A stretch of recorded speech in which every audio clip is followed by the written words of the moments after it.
Dobrý deň, vážení pestovatelia. Stretávame sa dnes 17. októbra 2024 na poli repkovom, ktoré nie je typické svojím vzrastom na túto dobu. Takéto pole by nás potešilo v septembri, nie v októbri. Ale je to dobre na to, aby sme si povedali, ako treba pracovať s takýmto porastom. Pri zakladaní porastov na prelome augusta a septembra bol aplikovaný Metax Ultra. Následne po vzídení buriny bol dvojzložkový graminicid Biloxa so zmáčadlom plus ešte Delmetros ako insekticidná ochrana.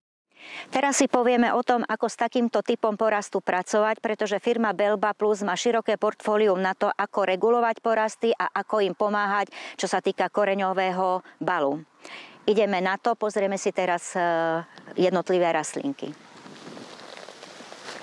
Teraz sme si vykopali rastlinu, aby sme si odkontrolovali, aké silné vlastnenie nastalo po aplikácii čistého mepikvat chloridu v prípravku Regulato v tanmixe s rajkatom, ktorý išiel pol litra na hektár, ktorý obsahuje okrem polysacharidu ako cukrov, aminokyseliny, veľmi vzácne cytokininy a plus výživa. A toto všetko nám pracuje pre prospech koreňového systému a silného vlastnenia.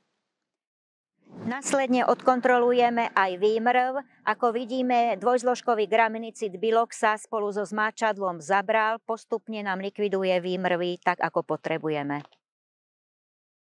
Pri rozkrojení repky vidíme, že ten vegetačný vrchol, to srdiečko je pekné okrúhle, nenaťahuje sa nám, ale je veľmi tmavozelené. To znamená, že repka nám ešte žije, nepúšťa vodu a ak náhodou príde ešte aj oteplenie, čo nám predpovedajú, je veľký potenciál, že sa nám začne naťahovať. Tento porast budeme sledovať na to, aby sme vedeli, či koncom októbra budeme ešte robiť záverečnú reguláciu, aby sme srdiečko pekne udržali okrúhle.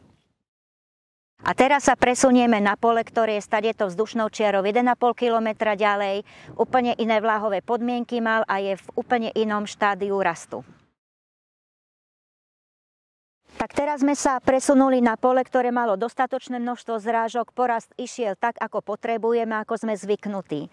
Toto je predchádzajúci porast. Toto je tento porast.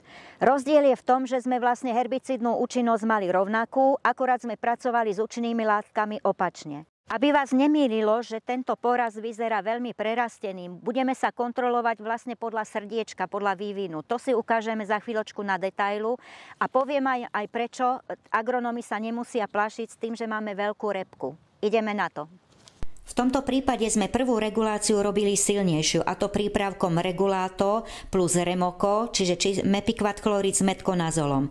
Vidíme, že zdanlivo prerastená repka je v podstate dobre zaregulovaná, lebo srdiečko máme okrúhle.